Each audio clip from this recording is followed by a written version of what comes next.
Supreme court में 6 नए जजेस की तकर्री की मंजूरी। एक आर्जी जज भी तैनात। जुडिशल कमीशन एलामिया के मुताबिक chief justice Islamabad high court justice Aamir Farooq को सुप्रीम कोर्ट का जज बनाने की मंजूरी दे दी गई।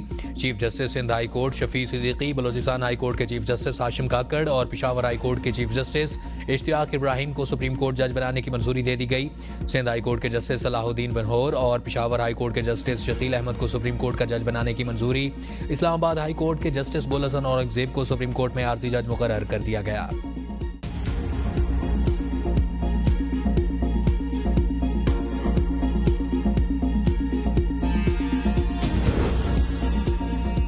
जुडिशल कमीशन इजलास में तलख जुमलों का कोई तबादला नहीं हुआ। Member judicial commission Akhtar Hussain की गुफ्तगू। कहा, लाहौर हाई कोर्ट के 2 जजेस के हवाले से इजलास में तहफ़्फ़ुज़ात सामने आए। जस्टिस मंसूर ने कहा कि इस्लामाबाद हाई कोर्ट में सीनियरिटी इशू हल होने तक इजलास मुअख्खर किया जाए। चीफ जस्टिस याहिया अफरीदी ने वाज़िया कहा कि इजलास मुलतवी नहीं हो सकता। जस्टिस मुनीब अख्तर ने भी जस्टिस मंसूर अली शाह के मौक़िफ़ की तायीद की। मैंने और जस्टिस जमाल मंदुखेल ने जस्टिस आमिर फारूक को सुप्रीम कोर्ट में लाने की मुखालफत की। कहा, जस्टिस आमिर फारूक की साख पर शक नहीं, लेकिन सीनियरिटी का मसला पहले हल होना चाहिए। चीफ जस्टिस ने कहा कि जस्टिस गुल हसन को टैक्स केसेस के लिए लाना चाहते हैं। मियां गुल हसन औरंगजेब की तैनाती की हमने मुखालफत नहीं की। मैं ज़ाती तौर पर 26वीं आईनी तरमीम के खिलाफ हूँ। 26वीं आईनी तरमीम के हवाले से आईनी बेंच को फैसला करना चाहिए।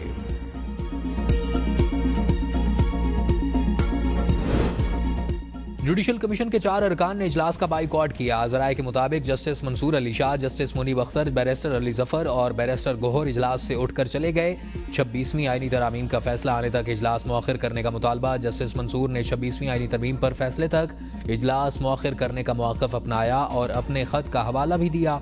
जस्टिस मुनीब अख्तर ने जस्टिस मंसूर अली शाह के मौक़िफ़ की तायीद की। मेंबर अली जफर ने हाई कोर्ट जज की सीनियरिटी तय होने तक इजलास मुअख्खर करने का मौक़िफ़ अपनाया।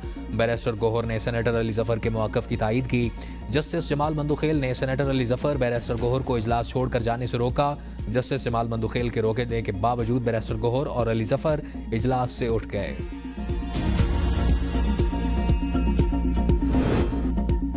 जब तक 26वीं आईनी तरमीम का फैसला नहीं होता तब तक जुडिशल कमीशन का इजलास मुअख्खर होना चाहिए था।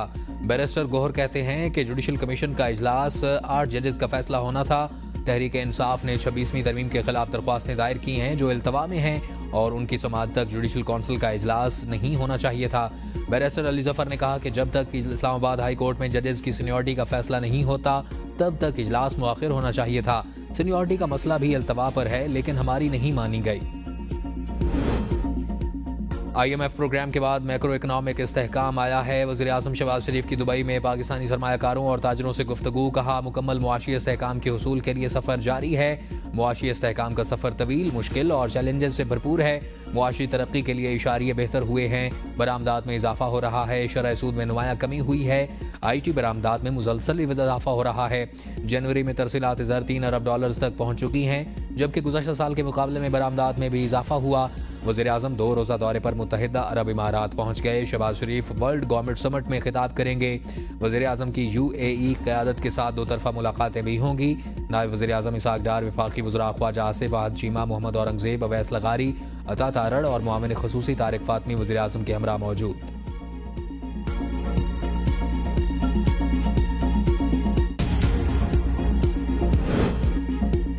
स्पीकर अयाज सादे की ज़ेर सदारत कौमी असम्बली का इजलास। PTI के रुकन कौमी असम्बली मियां गौस प्रोडक्शन ऑर्डर के बावजूद इजलास में शरीक न हुए। अपोजिशन की जानिब से हंगामा राई, वॉकआउट। उमर अयूब ने कहा, हमने आज भी पूरी कोशिश की कि स्पीकर हमें फोरम दें। बदकिस्मती से स्पीकर को कौमी असम्बली और हुकूमत कठपुतलियां बन चुके। मियां गौस को प्रोडक्शन ऑर्डर के बावजूद असम्बली में पेश नहीं किया गया। इस्लामाबाद पुलिस ने हमारे वकला को ज़द्दुकूब किया। पुलिस की जानिब से अहमद चट्ठा के घर पर तोड़ फोड़ की गई। हमारी एक कारकुन को पुलिस तशद्दुद के बायस हार्ट अटैक की वजह से चल बसी।